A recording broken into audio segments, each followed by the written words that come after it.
The telegram arrived at the Fairplay, Colorado post office on a Tuesday morning in late September 1882.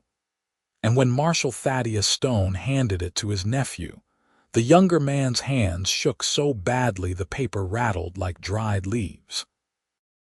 Matthew Stone had placed his advertisement in 3 different Eastern newspapers over the summer, describing himself honestly as a 26-year-old cattle rancher with a modest but profitable operation, seeking a wife who valued hard work and quiet mountain living. He had received 4 responses, but only one had felt right: letters from Miss Violet Vaughn of Boston, Massachusetts, whose careful script and thoughtful words had stirred something in his chest he had thought long dormant. Now she was arriving on Friday's stage, and Matthew realized with sudden clarity that he had no idea what to expect beyond the small tintype photograph she had sent, showing a young woman with serious dark eyes and hair pulled severely back from a heart-shaped face. "You are panicking," Uncle Thaddeus observed mildly, leaning against the post office wall with his arms crossed. "I can see it spreading across your face like spilled whiskey." "I am not panicking," Matthew lied, folding the telegram with excessive care and tucking it into his shirt pocket. "I am merely considering the practicalities, such as whether she will take one look at you and demand the next stage back to civilization." His uncle's weathered face creased with amusement. "Son, any woman willing to travel 1,500 miles to marry a man she has only corresponded with has more steel in her spine than most. Give her some credit." Matthew wanted to point out that his concern was not whether Violet would find him lacking, but whether he could possibly live up to the version of himself he had presented in his letters: the confident, capable rancher who knew his own mind and had built something worthwhile from raw land and determination. In truth, there were nights when the silence of his ranch house pressed down on him like a physical weight, and he wondered if he had made a terrible mistake leaving his uncle's more social household to strike out on his own. But he was 26 years old, too old to admit such doubts to the man who had raised him after his parents died in a cholera outbreak when he was barely 10. Friday arrived with unseasonable warmth, the aspens on the mountainsides blazing gold against the deep blue sky. Matthew had changed his shirt 3 times that morning before settling on the blue chambray that his ranch hand, old Pete Morrison, claimed made him look like he had good sense. He had shaved so carefully that he nicked himself twice, and now stood on the covered porch outside the stage office with a small bouquet of late-blooming wildflowers that suddenly seemed ridiculous. What kind of sophisticated Boston woman wanted weeds picked from a mountain meadow? The stage rumbled into view right on schedule, its team of 6 horses lathered and blowing hard from the climb up from the lower valleys. Matthew's heart hammered against his ribs as the driver, a grizzled man named Hank Welch, set the brake and climbed down to open the passenger door. 2 men emerged first, both traveling salesmen Matthew vaguely recognized from previous visits to Fairplay. Then came a woman in a sensible brown traveling dress, and Matthew stepped forward reflexively before realizing this could not possibly be his intended bride. This woman was easily 60 years old, her gray hair tucked under a severe black bonnet. "Matthew Stone?" she asked crisply, and he froze. "Yes, madam," he managed. "I am Mrs. Abigail Crawford, and I have served as traveling companion to Miss Vaughn for the duration of her journey. She is just gathering her things." The older woman's sharp eyes evaluated him thoroughly, and Matthew had the distinct impression of being measured against some invisible standard. "You match your description, at least. That is something." Before Matthew could formulate a response, another figure appeared in the stage doorway, and everything else faded into insignificance. Violet Vaughn was even lovelier than her photograph had suggested. with those same serious dark eyes and delicate features. But the image had not captured the graceful way she moved or the intelligence that seemed to radiate from her expression. She paused at the top of the step, one gloved hand gripping the doorframe, and looked directly at him. Time seemed to suspend itself. Matthew was vaguely aware that he should say something, do something, but he could only stare like a complete fool while this beautiful, fragile-looking woman studied him with equal intensity. Then she smiled, a small, tentative curve of her lips, and he felt something shift permanently in his chest. "Mr. Stone," she said softly, and her voice was like music, cultured and gentle. "Miss Vaughn," he replied, finally remembering his manners and stepping forward. "Welcome to Fairplay. I hope your journey was not too difficult." "It was quite an adventure," she admitted, and there was warmth in her tone now, a hint of humor. "But I am very glad to have arrived."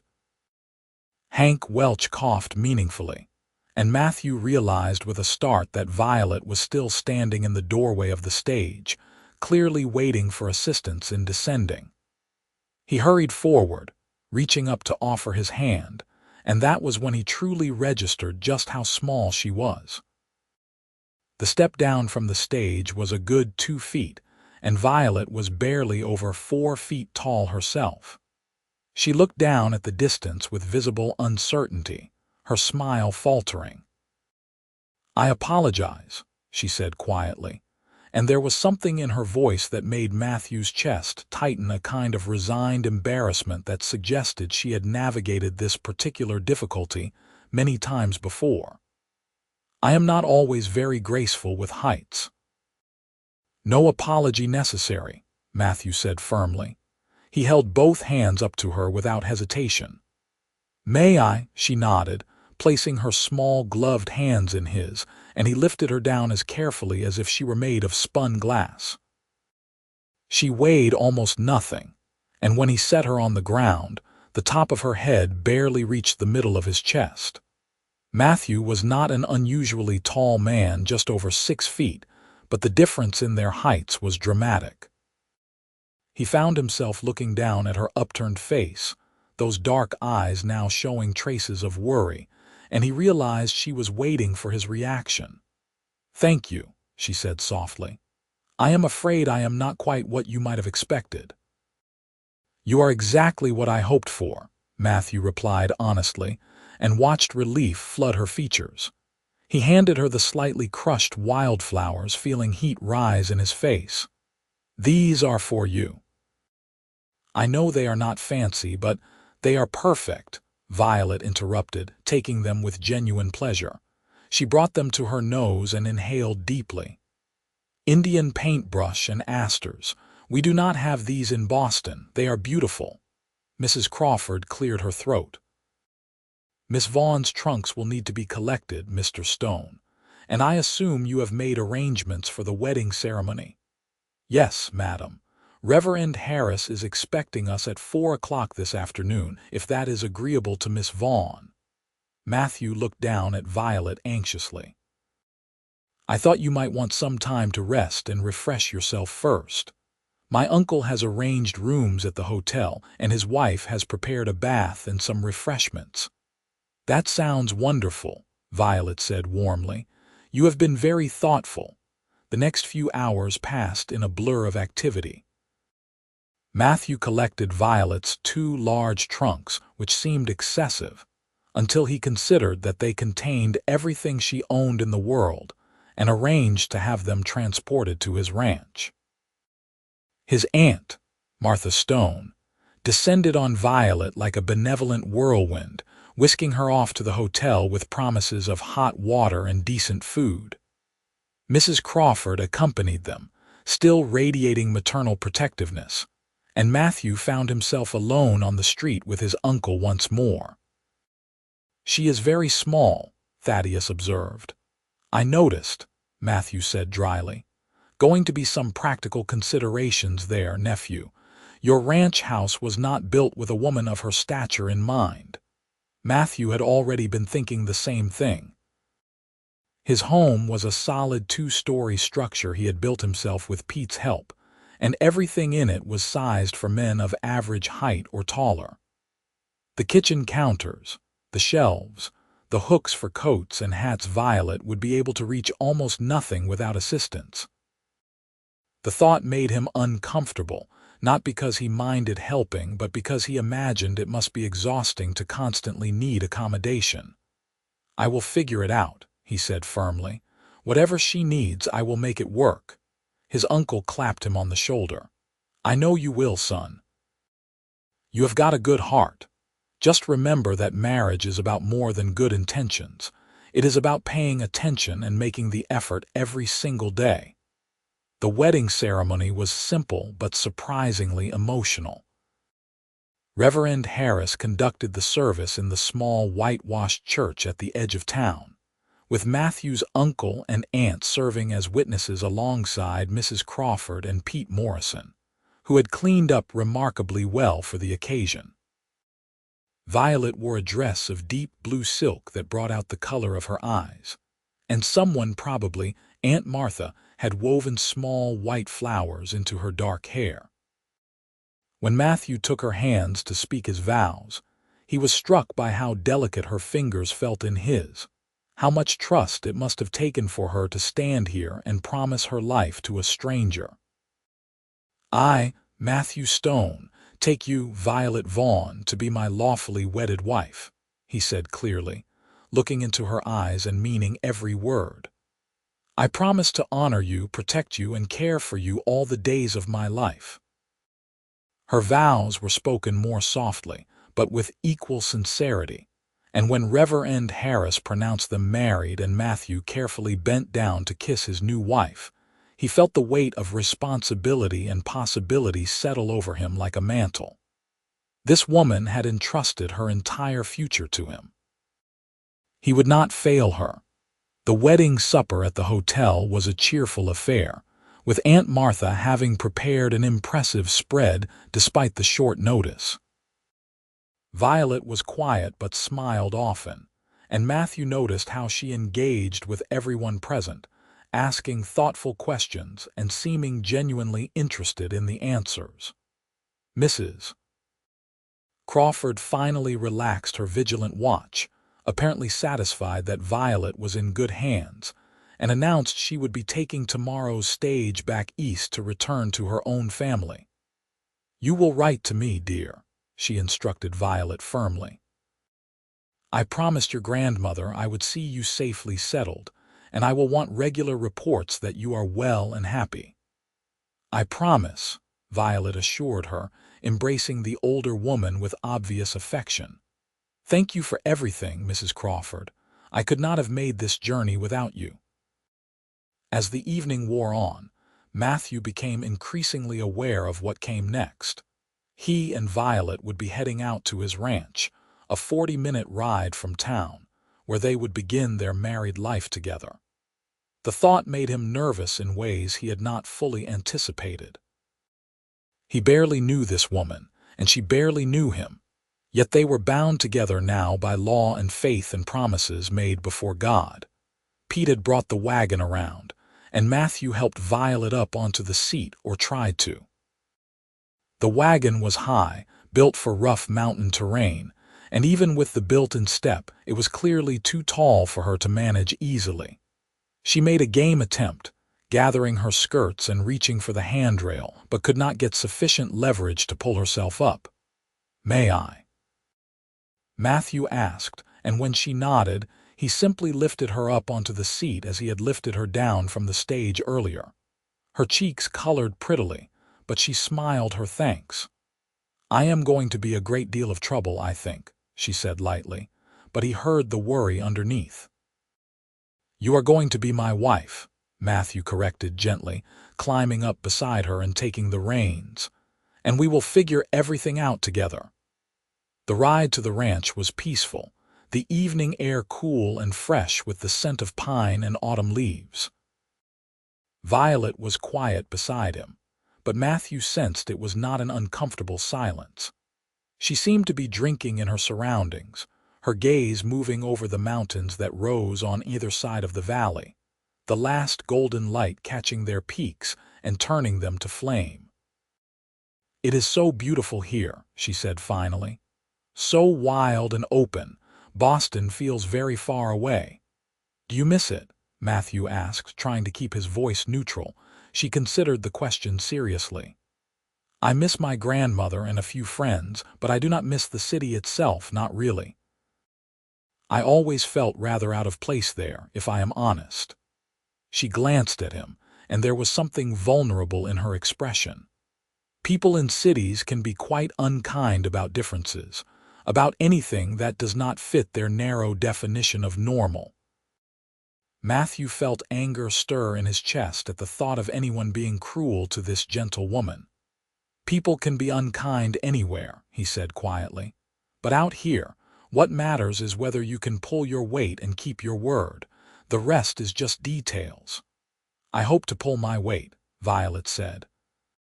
"Though I confess I do not know much about ranching. I can keep house, and I am a decent cook, and I am very good with accounts and figures. My grandmother ran a boarding house, and I helped her manage the finances." "That is more than I was expecting," Matthew admitted. "I am terrible with the financial side of things. I can manage cattle and mend fences and build just about anything with wood, but the bookkeeping drives me to distraction." She laughed, a warm, genuine sound. "Then perhaps we will make a good team after all, Mr. Stone." "Matthew," he corrected. "Please call me Matthew. Mr. Stone makes me feel like I should be teaching school or practicing law." "Matthew," she repeated, trying it out. "And you must call me Violet." The ranch came into view as they rounded the last bend, and Matthew tried to see it through Violet's eyes. The house was solid and well built, with a wide porch and glass windows that had cost him a small fortune to have freighted in from Denver. The barn and outbuildings were in good repair, and the fenced pastures stretched away toward the mountain slopes, dotted with cattle. It was not grand, but it was his, built with his own hands and paid for with his own labor. "Oh," Violet breathed, and he glanced at her anxiously. "Matthew, it is wonderful. You built all of this yourself." "Pete helped," Matthew said, feeling ridiculously pleased by her reaction. "The house took us nearly 8 months, working through 2 winters. But it is sound and tight, and the roof does not leak."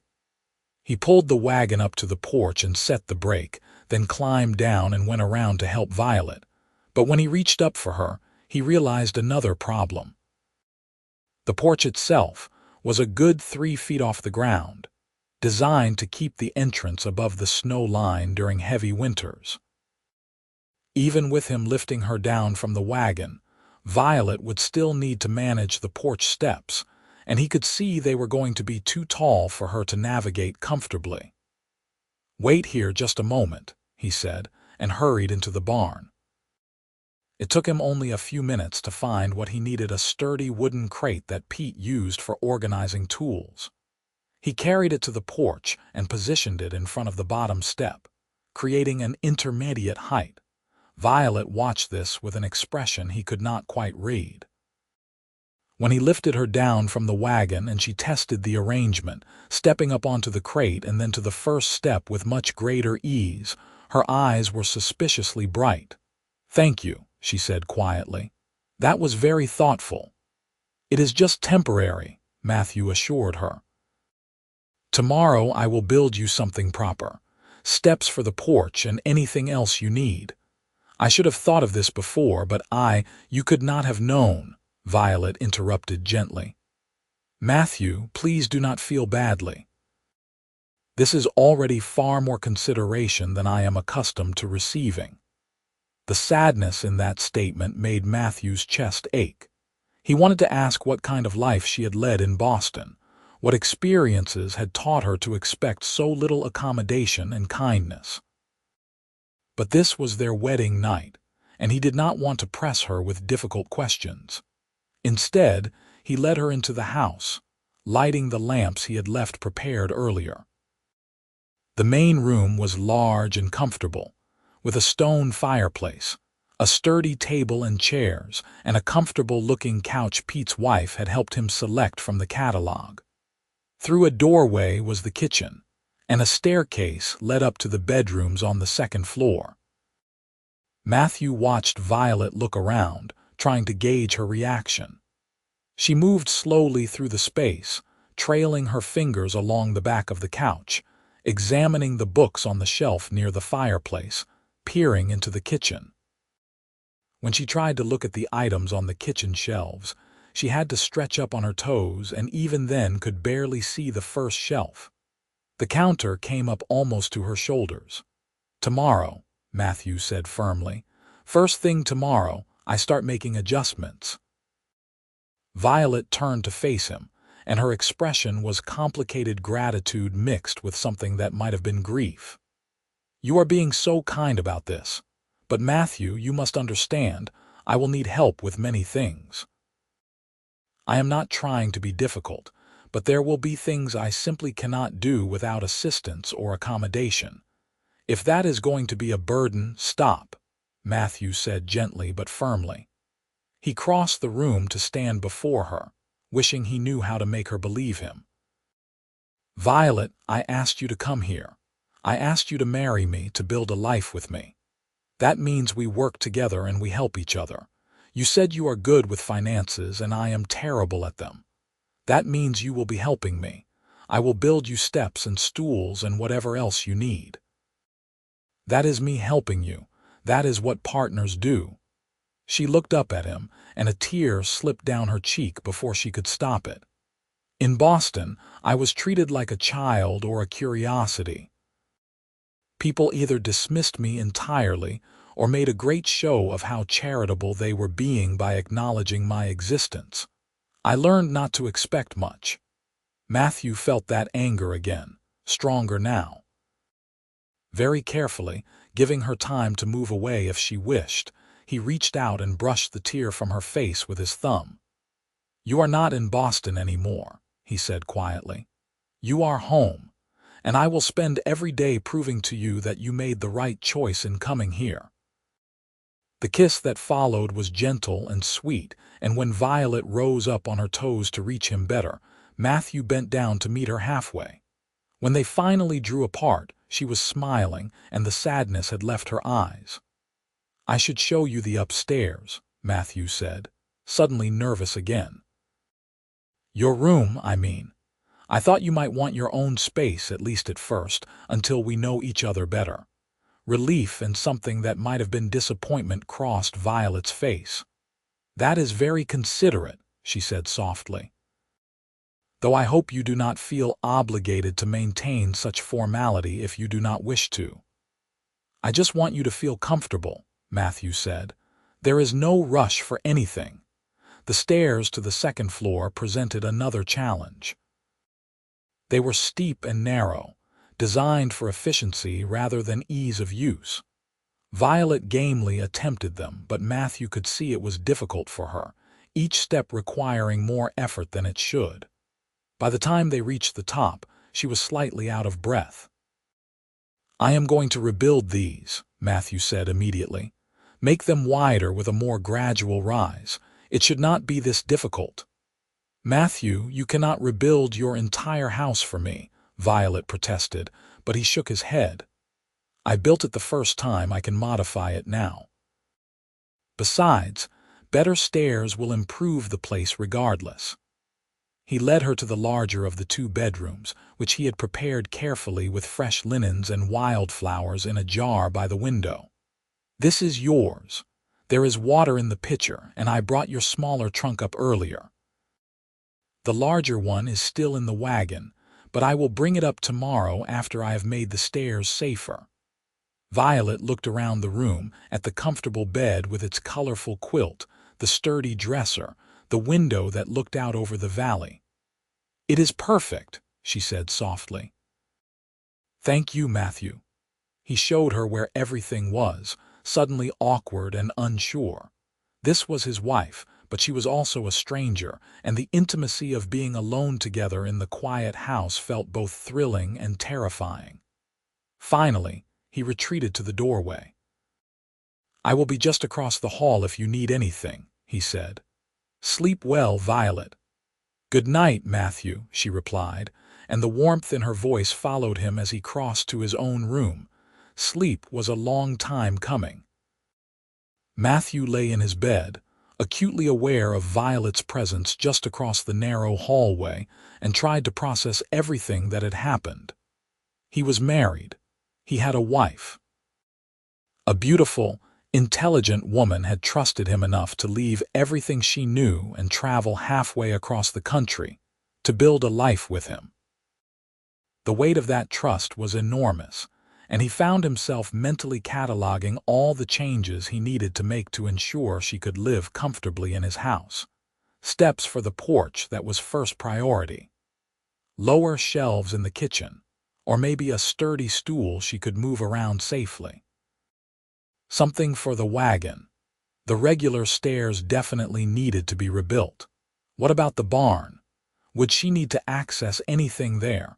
The chicken coop, certainly, if she was going to help with the household chores. He should probably build a proper step for that too.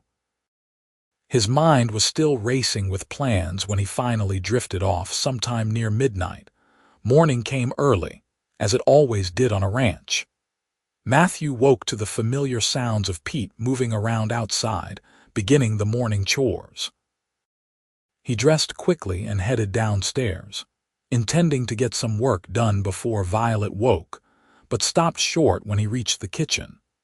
She was already there, standing on a chair she had dragged over from the table, trying to reach the coffee pot on the second shelf. "Good morning," she said cheerfully when she noticed him, not at all embarrassed to be caught balancing on furniture. "I hope you do not mind, but I wanted to make coffee. I am having some difficulty locating things." Matthew crossed the room quickly, worried about her falling. "Please be careful. That chair is not very stable." "I have had a great deal of practice balancing on questionable surfaces," Violet assured him, but she allowed him to lift her down. "In Boston, I became quite skilled at improvisation. Grandmother used to say I was part mountain goat." The image made Matthew smile despite his concern. "I am going to fix this today. I promise. But for now, let me get the coffee started, and then we can have breakfast and discuss what needs to be done." They worked together to prepare a simple meal of eggs and bread, and Matthew was impressed by how capable Violet was despite the challenges the kitchen presented. She had clearly spent years adapting to spaces not designed for someone of her height, and she moved with efficiency and purpose. Still, he noticed how often she had to stretch or climb or ask for his help, and his resolve to make changes only strengthened over breakfast. Matthew pulled out a piece of paper and began making a list. "Steps for the front porch," he said, writing as he spoke. "That is the first priority. Then I want to add lower shelves in the kitchen and maybe build you a proper step stool that you can move around easily. The stairs to the second floor need to be completely rebuilt. What else? What am I missing?" Violet watched him work with an expression of wonder. "Matthew, this is too much. You cannot spend all your time building things for me. You have a ranch to run." "The ranch will still be here," Matthew said practically. "But you are my wife, and making sure you are comfortable and safe in your own home is more important than anything else right now. Besides, Pete can handle the daily chores for a few days. He has been doing this work longer than I have been alive." As if summoned, Pete himself appeared at the kitchen door, knocking perfunctorily before entering. The old cowhand was weathered and bowlegged from decades in the saddle, but his eyes were sharp and kind. He removed his hat when he saw Violet. "Morning, Mrs. Stone," he said respectfully. "Just wanted to check in with the boss about today's work." "Good morning, Pete," Violet replied warmly. "Please call me Violet." Pete's grizzled face creased in a smile. "Yes, madam. Matthew, I fed and watered the stock, and I will ride out to check the south pasture fencing this morning, unless you need me for something else." Actually, I am going to be making some modifications to the house over the next few days, Matthew said. I can handle the basic carpentry, but I might need your help with some of the heavier work. Anything you need, boss, Pete agreed easily. His gaze took in the chair still positioned by the shelves, and understanding dawned in his eyes. I reckon making the place more comfortable for the lady is time well spent. After Pete left, Matthew gathered his tools and began work on the porch steps. The project was straightforward enough. He needed to build a series of smaller steps that would allow Violet to ascend and descend comfortably, without assistance. He measured carefully, wanting to get the height exactly right, and was so absorbed in his work that he did not notice Violet had come outside until she spoke. "May I help?" she asked. Matthew looked up to find her standing on the porch, wearing a simple work dress and an apron, her hair tied back with a ribbon. "You do not need to do that," he said. "This is my job." "I like to be useful," Violet said firmly. "And I may not be able to handle the heavy lumber, but I can certainly hand you tools and nails and keep you company while you work. Unless you would prefer to be alone." "I would like the company very much," Matthew admitted. He helped her down from the porch using the temporary crate, and she settled herself on a nearby bench, organizing his tools within easy reach. They worked together through the morning, and Matthew found himself enjoying Violet's presence more than he had expected. She asked intelligent questions about his methods and materials, and offered observations that were surprisingly helpful. When he explained why he was building the steps at a particular angle, she immediately grasped the engineering principles involved and suggested a modification that would make them even sturdier. "Where did you learn about construction?" Matthew asked, impressed. "My grandmother's boarding house needed constant repairs," Violet explained. "I was too small to do the heavy work, but I watched the carpenters and handymen she hired, and I learned to understand the principles even if I could not always execute them myself. Knowledge does not require height."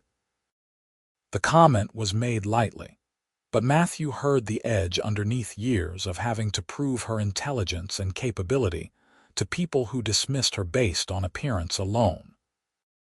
He wanted to say something comforting, but settled for demonstrating his respect through his actions, listening carefully to her suggestions and implementing several of them. By early afternoon, the new porch steps were complete.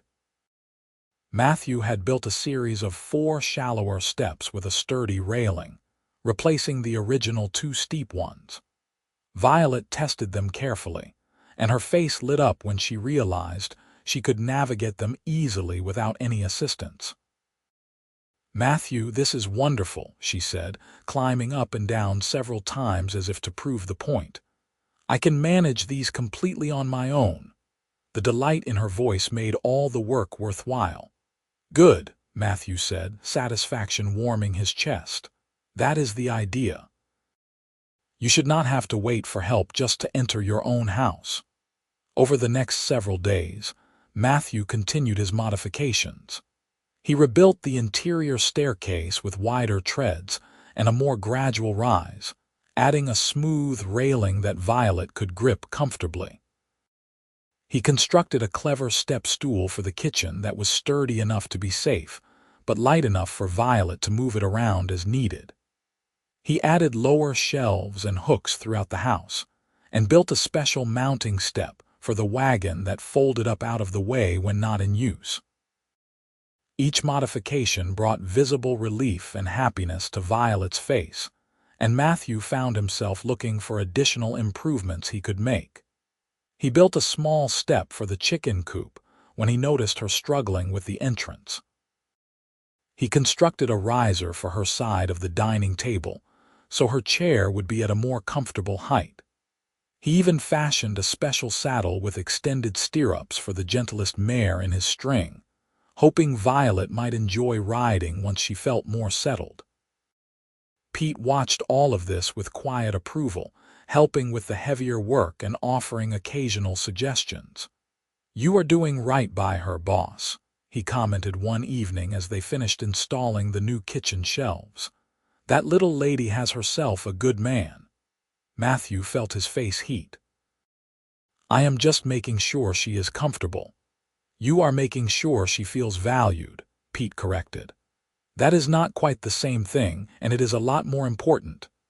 As the house slowly transformed to accommodate Violet's needs, Matthew found himself transforming as well. He became acutely aware of the small barriers that existed in everyday life, for someone of Violet's stature, the way door handles were positioned, the height of windows, the depth of cupboards. He started seeing the world through her eyes, and it gave him a new appreciation for the adaptability and determination she must have developed over the years. More importantly, he and Violet were growing comfortable with each other. They fell into an easy routine, working together on household tasks and ranch business. Violet took over the financial records and discovered that Matthew had been significantly undercharging for his beef cattle, a problem she corrected immediately by renegotiating his contract with the buyer in Denver. Matthew taught her about the rhythms of ranch life and was delighted to discover she had a natural affinity for the animals, especially the chickens and the barn cats. They talked for hours each evening, sharing stories about their pasts and their hopes for the future. Matthew learned that Violet's parents had died when she was very young, and she had been raised by her formidable grandmother, who had run her boarding house with efficiency and kindness, despite being widowed young. Violet had been born smaller than average, and had simply never grown to a typical height, something doctors had told her grandmother was likely due to a childhood illness she had survived, but which had affected her growth. "Grandmother always told me that I was perfectly made, just in a smaller package," Violet said one evening as they sat on the newly expanded porch, watching the sun set over the mountains. "But the rest of the world did not always agree. I was turned away from jobs because employers thought I could not handle the work. I was excluded from social events because I did not fit the image people wanted to present. After grandmother died last year, I realized I could either stay in Boston and continue being treated like an oddity, or I could go somewhere new and try to build a different kind of life." "I am glad you chose to come here," Matthew said quietly. "I know I am not sophisticated or well-traveled like the men you might have met in Boston, but I promise you will always be valued here. Always." Violet reached over and took his hand, her small fingers curling around his. "You are worth a dozen sophisticated Boston men, Matthew Stone.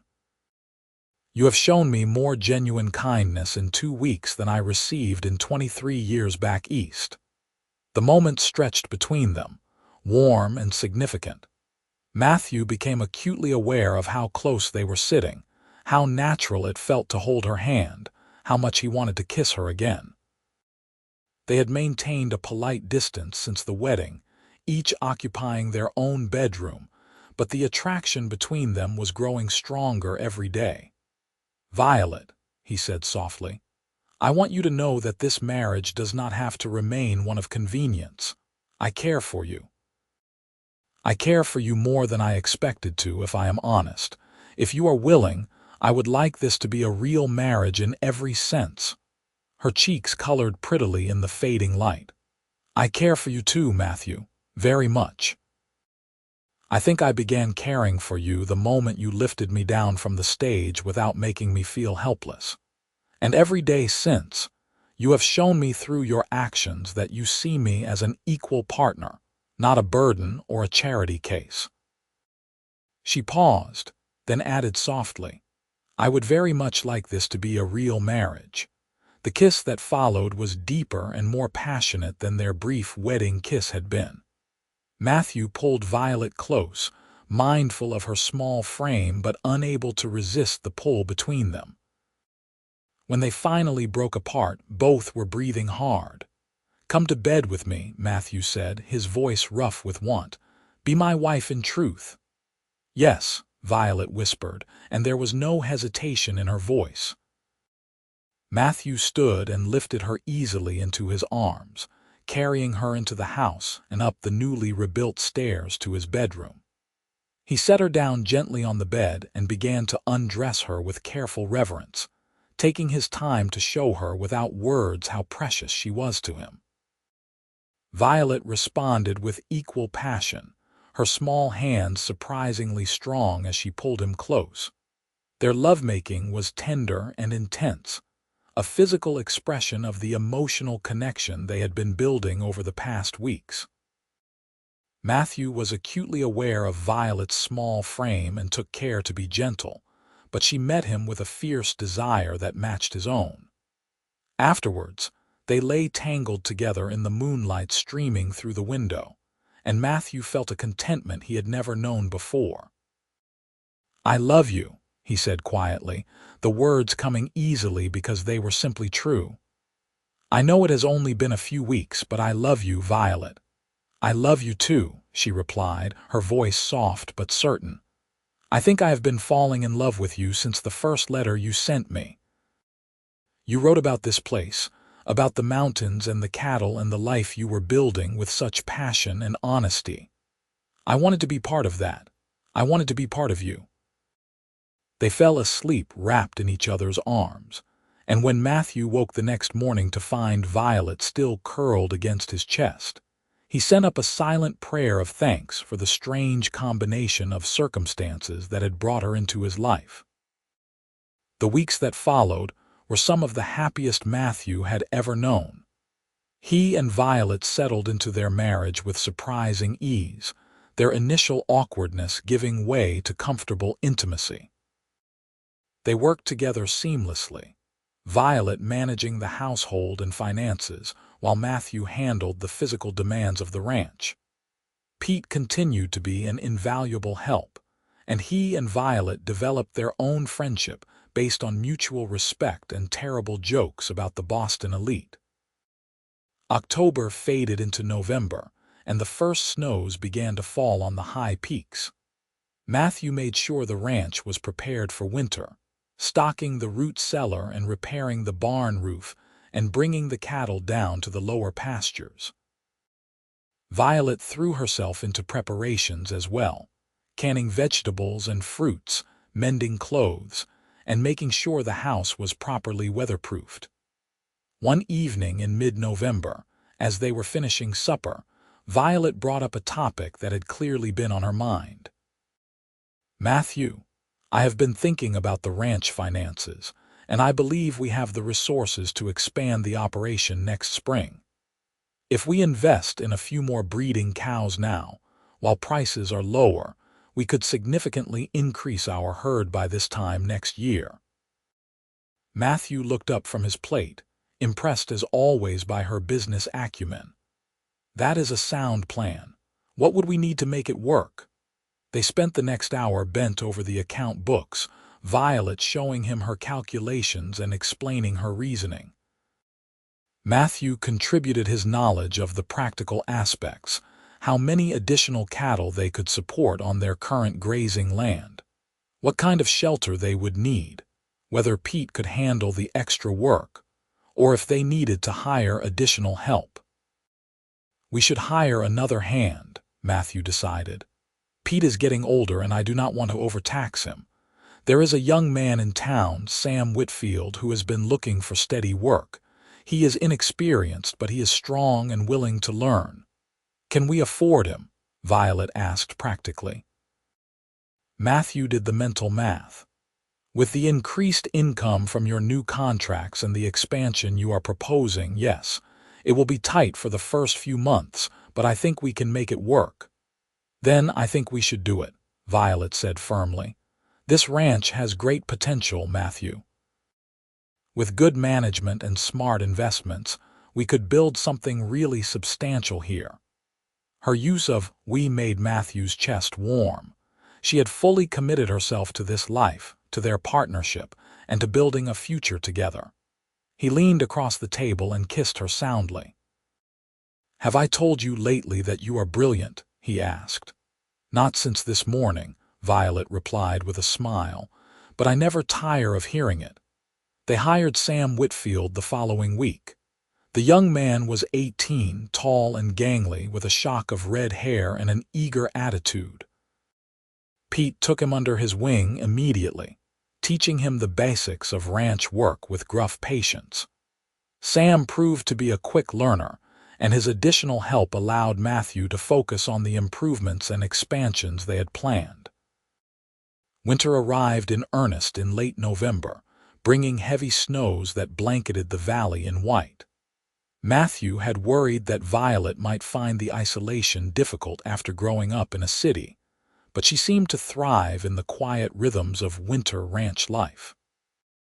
She taught him to play chess, using a beautiful set that had belonged to her grandmother, and spent long evenings reading aloud from the books they had collected. Her voice was soothing, and Matthew often found himself listening to the sound as much as the story, content, just to be in her presence. The heavy snows did create some new challenges for Violet's mobility. Navigating even the improved steps became treacherous when they were covered in ice, and Matthew found himself carrying her more often than not. He also shoveled pathways from the house to the barn and chicken coop that were wide and level enough for her to walk safely. One particularly brutal morning in January, Matthew woke to find the temperature had dropped below zero overnight, and ice had formed on the inside of the windows. He stoked the fire in their bedroom and the downstairs fireplace, trying to warm the house, but the cold was pervasive. When Violet came down for breakfast, she was bundled in layers of clothes and still shivering. "It is freezing," she said, her teeth chattering. "I cannot remember the last time I was this cold." Matthew immediately pulled her into his arms, wrapping her in his warmth. "The fire will heat things up soon, but until then, you stay right here." He held her until she stopped shivering, then settled her on the couch with multiple blankets while he made breakfast. The cold snap lasted for 3 days, during which they barely left the house except for the most essential chores. Matthew and Pete worked quickly to ensure the animals had food and water, then hurried back inside. Sam, who lived in the bunkhouse, stayed warm enough with the stove in there but joined them for meals. On the third night, as Matthew and Violet lay huddled together under every blanket they owned, she said quietly, "I am glad I am here with you. This cold would have been unbearable alone." "You will never have to face anything alone again," Matthew promised, pulling her closer. "We are partners, remember, for better or worse, warm or freezing." She laughed softly. "I believe the vows said richer or poorer, sickness and health. They did not mention temperature variations." "An unfortunate oversight," Matthew agreed, kissing the top of her head. "We should write to Reverend Harris and suggest he update the ceremony." January gave way to February, and while the cold remained intense, they adapted to it. Matthew taught Violet to ice skate on the frozen pond near the house, holding her hands to keep her steady until she found her balance. She taught him to make the fancy pastries her grandmother had served at the boarding house, and they spent a memorable afternoon covered in flour and laughing at their failed attempts to achieve the proper flaky texture.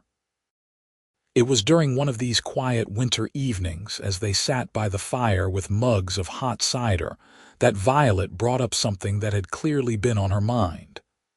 "Matthew, have you thought about children? Whether you want them, I mean."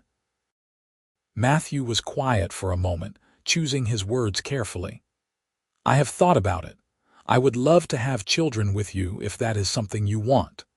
But I also know that childbirth can be dangerous, especially for women who are smaller than average. I would never want to pressure you into something that might put your life at risk." Violet's expression softened. "That is very thoughtful of you. The truth is, I have always wanted children, but I have also always known that pregnancy might be complicated for me. I spoke with a doctor in Boston before I left, and he said it was possible, but that I would need careful monitoring and probably should not have more than 1 or 2 babies.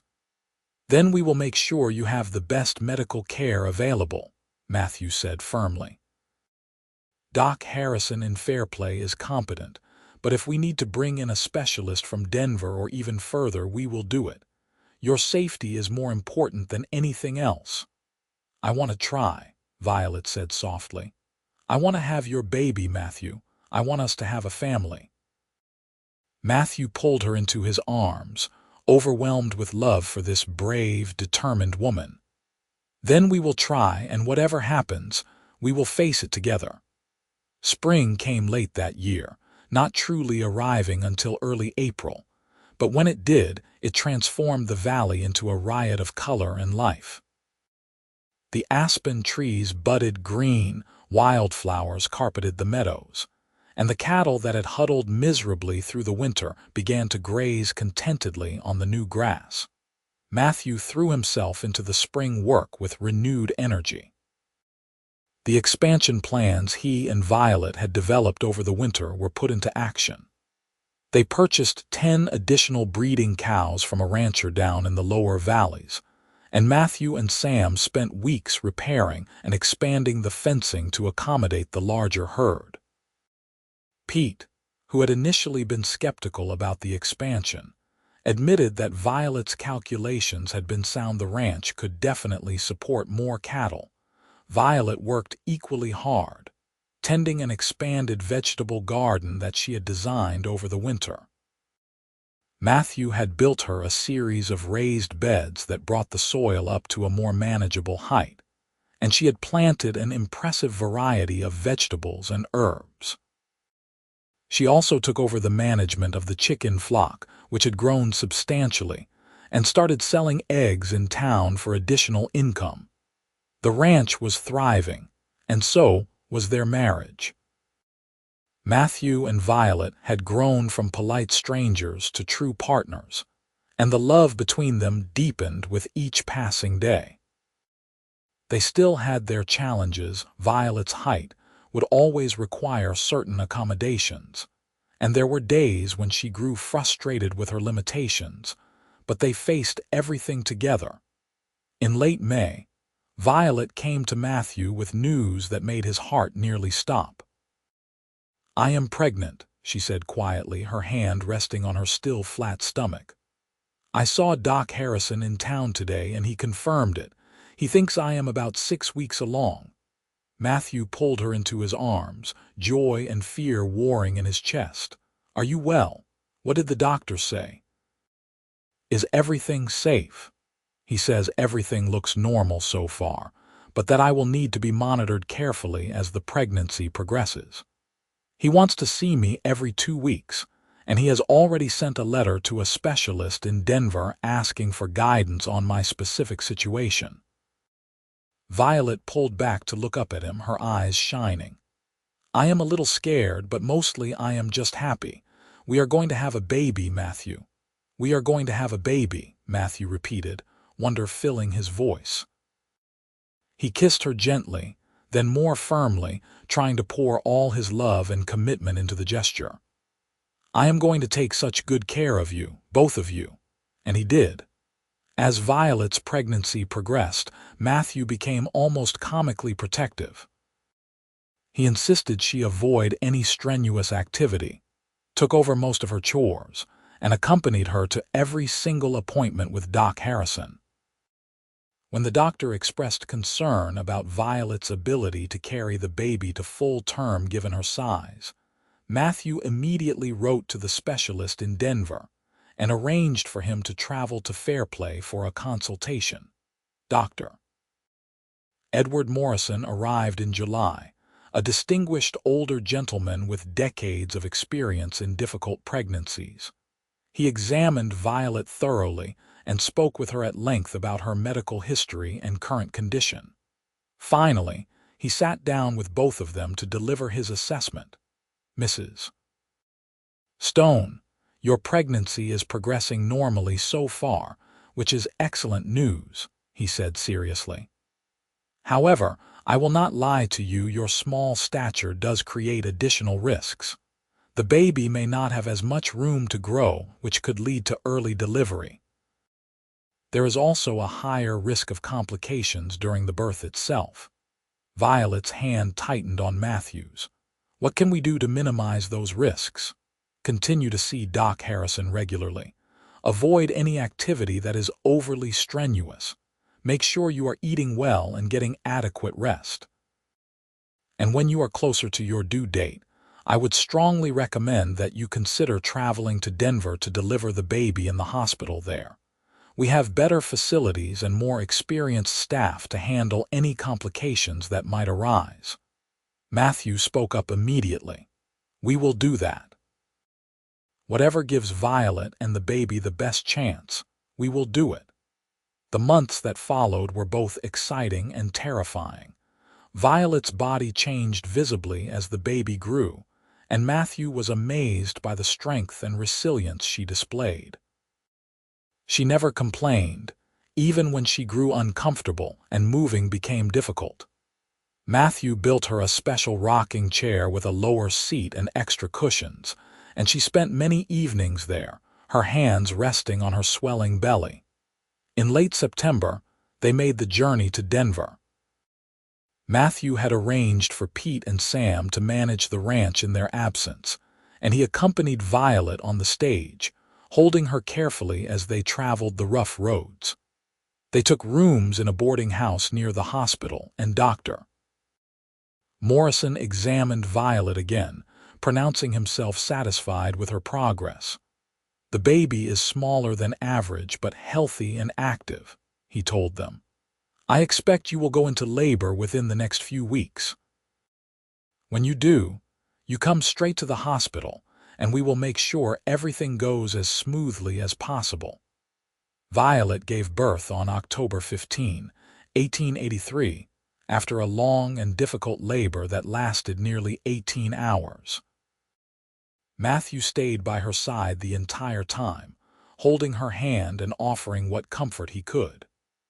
Dr. Morrison and 2 experienced nurses attended the birth, and while there were some tense moments when the baby's heartbeat became irregular, in the end, both mother and child came through safely. Their son was tiny, weighing barely 5 pounds, but he had a healthy set of lungs and a shock of dark hair like his mother. When the nurse placed him in Violet's arms, Matthew felt tears stream down his face unchecked. His family, his wife and his son. "What should we name him?" Violet asked softly, gazing down at the baby with pure love on her exhausted face. Matthew had been thinking about this for months. "I would like to name him after your father if you are willing. You have told me so many stories about him, and I want our son to carry on that legacy." Violet's eyes filled with tears. "My father's name was Thomas Vaughn." "Then Thomas Stone it is," Matthew said, leaning down to kiss both of his loves. "Welcome to the world, Thomas." They stayed in Denver for 3 weeks, making sure both Violet and Thomas were strong enough for the journey home. Dr. Morrison visited daily, monitoring their progress and offering advice on caring for such a small baby. He taught Matthew how to support Thomas's head and how to help Violet with nursing. He also spoke seriously with both of them about the dangers of another pregnancy. "Mrs. Stone, you came through this birth well, but I strongly advise you to avoid getting pregnant again for at least 2 years, if at all," he said bluntly. "Your body needs time to recover, and frankly, another pregnancy so soon could be very dangerous for you." "We understand," Matthew said firmly, before Violet could respond. "Her health is the most important thing." The journey back to Fairplay was slow and careful, with Matthew insisting on frequent stops to ensure Violet and Thomas were comfortable. When they finally arrived at the ranch in early November, Pete and Sam had prepared a hero's welcome. The house was spotlessly clean. There was a hot meal waiting, and Pete had even carved a small wooden rattle for the baby. "Welcome home, Mrs. Stone," Pete said gruffly, his weathered face creased in a broad smile. "And welcome to you too, little man. We have been looking forward to meeting you." Thomas thrived in the mountain air. He was a quiet baby, content to sleep and eat and observe his surroundings with solemn dark eyes. Violet recovered well from the birth, regaining her strength quickly, though Matthew noticed she tired more easily than she had before. He made sure she got plenty of rest, taking over many of the baby care duties at night so she could sleep. Winter came again, but this year it felt different. The house that had once seemed too quiet was now filled with the sounds of family Thomas's soft cries, Violet's singing as she rocked him to sleep, Matthew's deep voice reading stories aloud in the evenings. They had become a real family, bound together by love and commitment and shared experience. One snowy evening in December, as they sat by the fire with Thomas sleeping peacefully in his cradle, Violet looked over at Matthew with an expression of perfect contentment. "Do you remember when we first met, when you lifted me down from the stage?" "I remember everything about that day," Matthew said softly. "I was so nervous I nearly dropped the flowers I brought you." "I was terrified," Violet admitted. "I was convinced you would take one look at me and realize you had made a terrible mistake, but instead, you built me steps. You built me a whole new life, really, where I could be truly myself and truly valued." Matthew crossed to the couch and sat beside her, pulling her close. "You gave me a life, too. Before you came, I was just going through the motions, managing the ranch, existing from day to day. You gave me purpose and partnership and love. You made this house a home." "We made it a home," Violet corrected gently. "Together." They sat in comfortable silence, watching the fire crackle and Thomas sleep, and Matthew felt gratitude wash over him. His life had not turned out the way he had imagined. It had turned out better. The scared, lonely rancher who had placed an advertisement in a Boston newspaper had found not just a wife, but a true partner. And the small woman who had traveled halfway across the country looking for a fresh start had found not just acceptance, but genuine love. The years that followed were full and rich.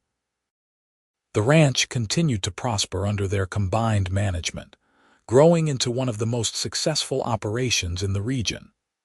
Matthew's practical skills and hard work, combined with Violet's sharp business mind and careful planning, made them a formidable team.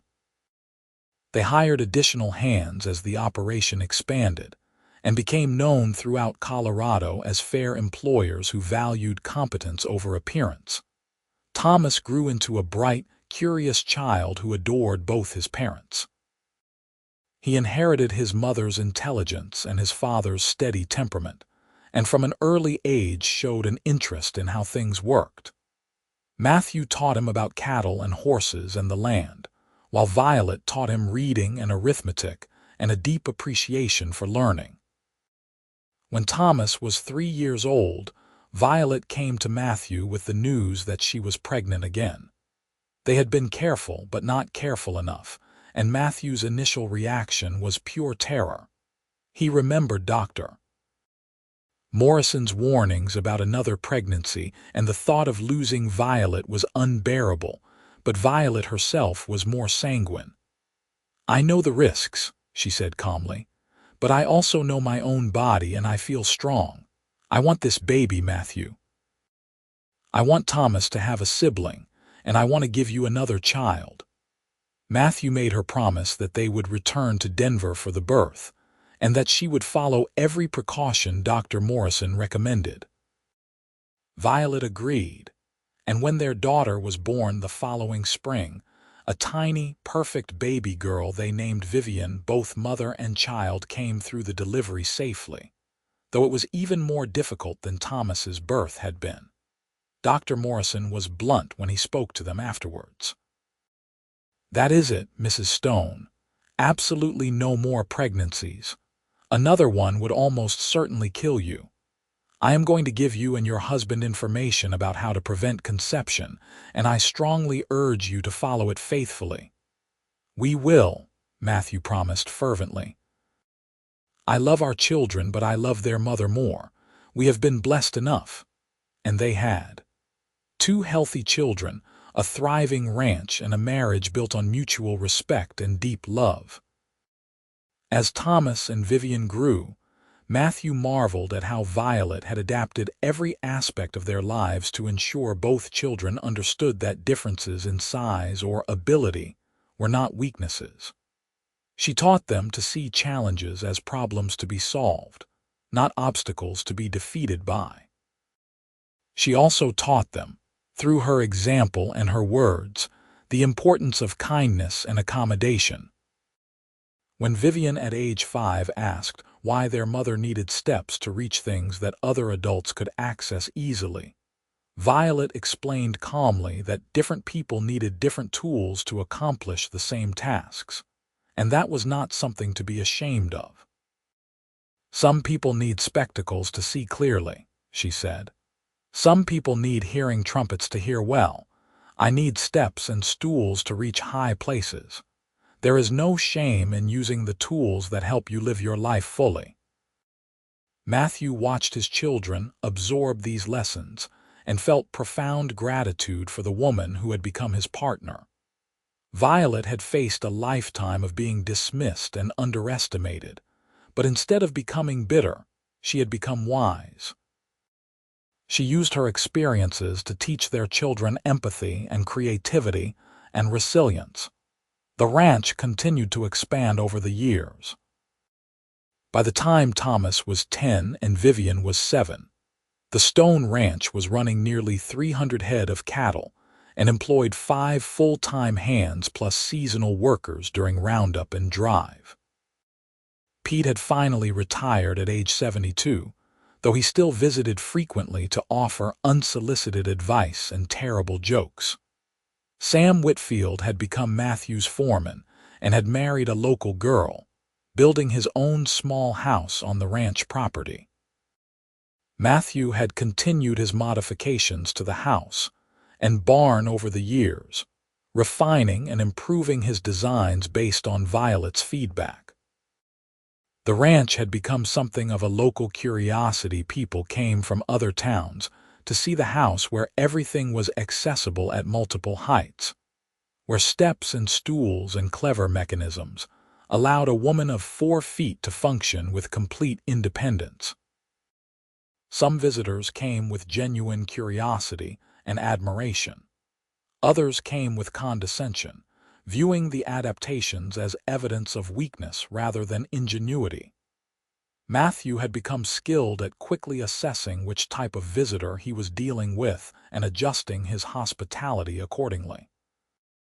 Those who treated Violet with respect were welcomed warmly. Those who patronized or pitied her found their visits cut remarkably short. One memorable afternoon when Thomas was 12, a would-be cattle buyer from Wyoming visited the ranch. The man, a loud, opinionated individual named Chester Dunlap, made the mistake of suggesting that Matthew must find it quite burdensome to manage both a ranch and a special needs wife. Matthew's response was cold and immediate. "My wife manages the business side of this operation, Mr. Dunlap. She is the reason we have tripled our profits in the past decade. If you cannot speak about her with the respect she deserves, you can conclude your business elsewhere." Dunlap had sputtered and tried to backtrack, but Matthew was unmoved. The man left without a contract, and Matthew never regretted the lost business. Some things were more important than money. Thomas had witnessed the exchange and asked his father about it later. "Why do some people treat Mama like she is not smart just because she is small?" "Because they are fools," Matthew said bluntly. "They make assumptions based on appearance rather than taking the time to see who a person truly is. Your mother is one of the most intelligent, capable people I have ever known. Anyone who cannot see that is not worth our time or energy. I want to be like you when I grow up, Thomas said seriously. I want to see people the way you see them. Matthew felt his throat tighten with emotion. Thank you, son. That means more to me than you know. As the children grew older, they began taking on more responsibilities around the ranch. Thomas showed a natural aptitude for working with the cattle and horses, while Vivian demonstrated her mother's head for numbers and planning. They worked together seamlessly, much like their parents, and Matthew often found himself watching them with pride and amazement. Violet had been right all those years ago when she said they could build something substantial. The Stone Ranch was now one of the most profitable operations in Colorado, and their cattle were known for their quality throughout the region. But more than the financial success, Matthew was proud of the family they had created, a family built on love and respect, and the understanding that everyone had value regardless of their physical attributes. On their 15th wedding anniversary, Matthew gave Violet a gift he had been working on for months. It was a beautiful wooden box, carved with intricate designs of mountains and wildflowers. Inside was a collection of letters, every single letter she had written to him during their courtship, carefully preserved and organized. I saved them all, Matthew said as Violet looked through them with tears in her eyes. I read them sometimes when I want to remember how lucky I am. You took a chance on a rough rancher you had never met, and you gave me everything I never knew I needed. You took a chance on me too, Violet replied, closing the box and taking his hands in hers. You saw past what others saw as a limitation and recognized me as a whole person. You built me steps, Matthew, but you also built me a life where I did not need to constantly overcome obstacles just to exist. You made space for me exactly as I am. They kissed, long and sweet, and Matthew marveled at how the love between them had only deepened over the years. They had weathered challenges and celebrated triumphs, raised children and built a business, and through it all, their partnership had remained strong. The children were not immune to the prejudices of the wider world, of course. Both Thomas and Vivian occasionally faced questions or comments about their mother's height from other children or thoughtless adults. But they had been raised with such a strong sense of their mother's worth that these comments rolled off them like water off a duck's back. Vivian, in particular, had inherited her mother's quick wit and sharp tongue. When she was 14, a boy at a town social made a cruel joke about Violet needing a step just to kiss her husband. Vivian's response was immediate and cutting. My father built my mother steps because he loves her and wants her to be comfortable, she said icily. Your father built you nothing because he clearly does not care enough to teach you basic manners. I know which situation I prefer. The boy had slunk away in embarrassment, and Vivian had recounted the story to her parents that evening with obvious satisfaction. Violet had laughed until she cried, and Matthew had hugged his fierce daughter and told her he was proud of her for standing up for what was right. Thomas was quieter in his defense of his mother, but no less effective. He had inherited his father's height and build, standing over 6 feet by the time he was 16, and he used his physical presence to shut down unkind comments before they could fully form.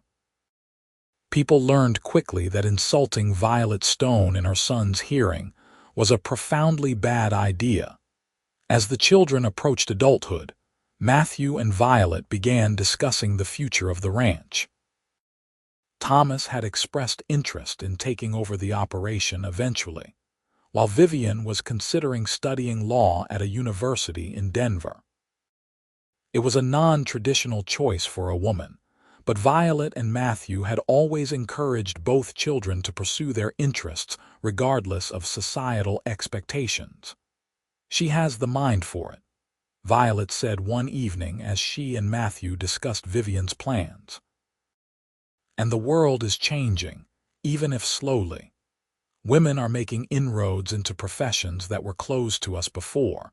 I want Vivian to have every opportunity I never had. Then we will make sure she gets the best education available, Matthew agreed. Though I will admit, the thought of her leaving for Denver makes me anxious. She is still so young. She will be 18 when she starts, Violet reminded him gently. The same age I was when I decided to leave Boston and travel across the country to marry a stranger.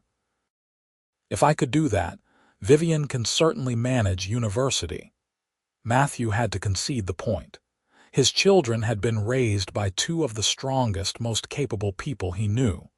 They would be fine. The years continued to pass, marked by the changing seasons and the rhythms of ranch life.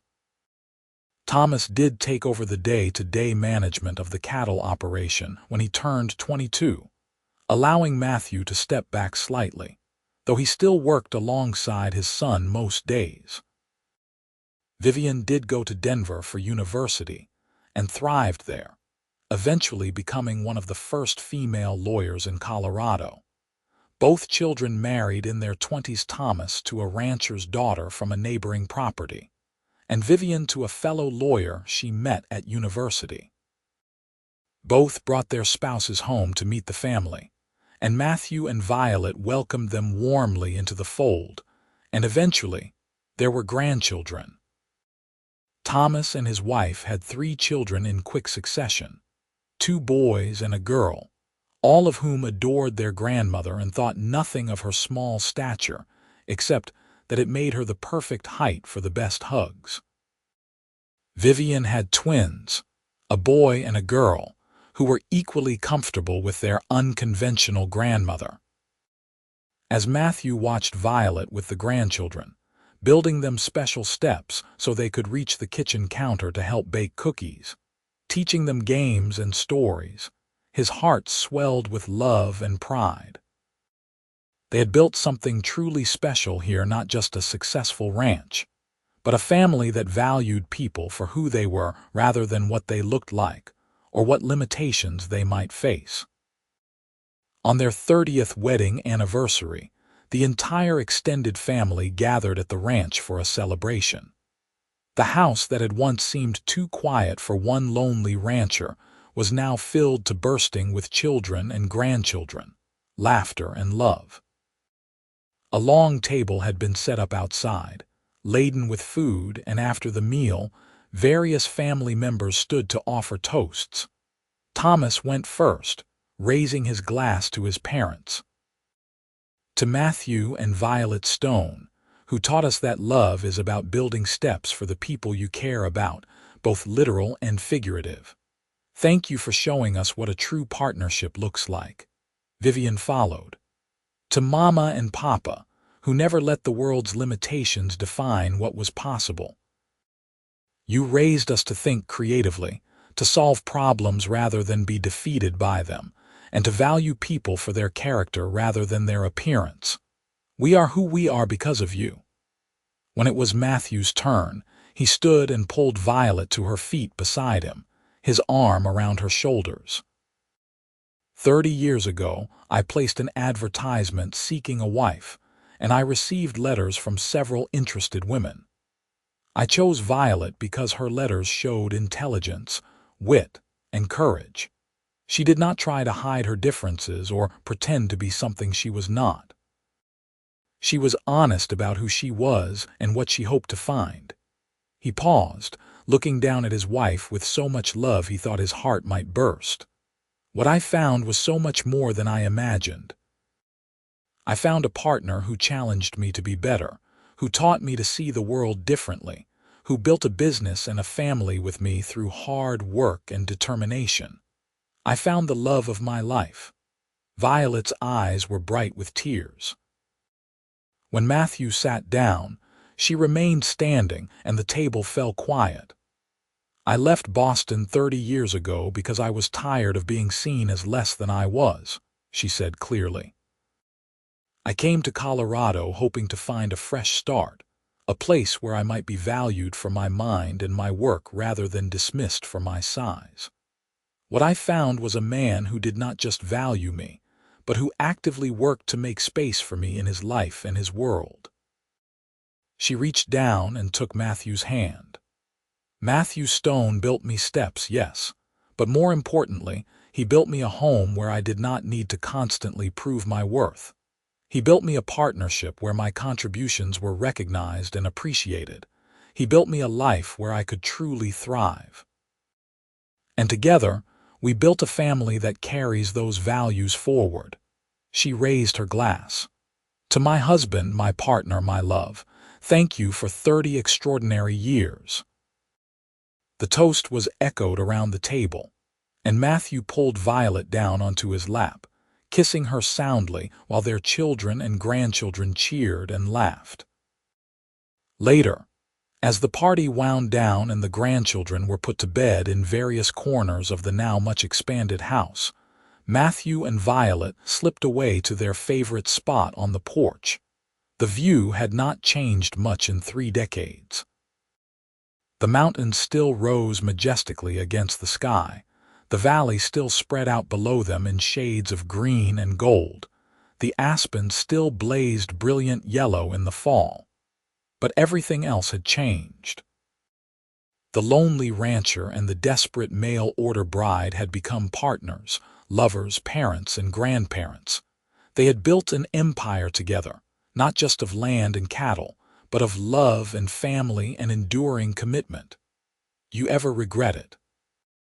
Matthew asked quietly, his arm around Violet's shoulders as they rocked slowly in the double-wide chair he had built years ago. Leaving Boston, taking such a risk on a stranger, not for a single moment, Violet replied without hesitation. This is the life I was meant to live. You are the person I was meant to love. Everything that came before was just preparation for finding my way here to you. They sat in comfortable silence as the sun set over the mountains, painting the sky in shades of pink and gold. Somewhere in the house behind them, they could hear the sounds of their family, their children putting their own children to bed, their grandchildren's sleepy protests, the comfortable murmur of conversation and laughter. Matthew thought about the young man he had been 30 years ago, lonely and uncertain, placing that advertisement in a Boston newspaper with more hope than expectation. He thought about the journey that had brought Violet to him, the letters they had exchanged, the moment he had first seen her stepping down from the stage and realized his life was about to change forever. He thought about all the steps he had built over the years, literal steps for porches and wagons and barns, but also figurative steps that had helped them build a life together.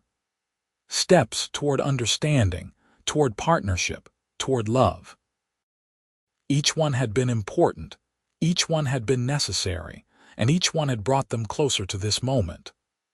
I love you, he said softly, the words as true now as they had been on their wedding night, as they would be for all the days they had left together. I love you too, Violet replied, settling more comfortably against his chest. Always and forever. The stars began to appear overhead, bright and clear in the mountain air. Inside the house, their family slept peacefully, secure in the love and foundation Matthew and Violet had built for them. And on the porch, 2 people who had started as strangers bound by letters and hope sat together, grateful for every step that had brought them to this perfect moment, to this life they had created together against all odds. The ranch would continue for generations, passed down through their children and grandchildren, each one carrying forward the lessons Matthew and Violet had taught, that love was about seeing people clearly, that differences were simply problems to be solved creatively, that partnerships required work and communication and mutual respect. The steps Matthew had built would be maintained and replicated, not just as physical accommodations but as symbols of the care and attention that had defined their marriage. But that was all still to come. For now, There was just this. Two people who had found each other across distance and difference, who had chosen each other and continued choosing each other every day for 3 decades, who had built something beautiful and lasting out of hope and hard work and unwavering commitment. A mail-order bride, and the cowboy who had built her a step for everything, and in doing so had built a life beyond anything either had dared to dream.